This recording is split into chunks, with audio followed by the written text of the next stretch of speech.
it very gently with a spoon. We are going to bake this cake in the 150 degrees for about 40 minutes.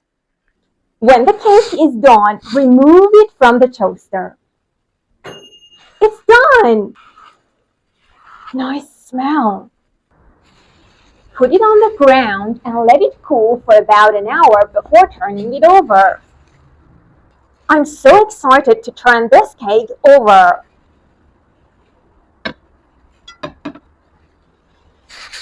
My birthday cake is ready! Let's celebrate it together!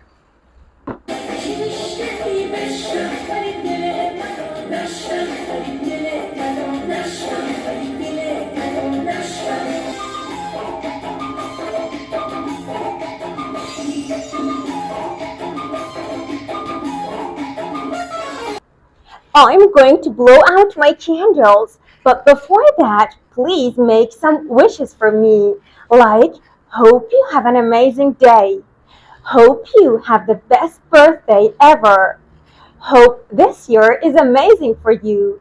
And hope all your dreams come true. Happy birthday to me!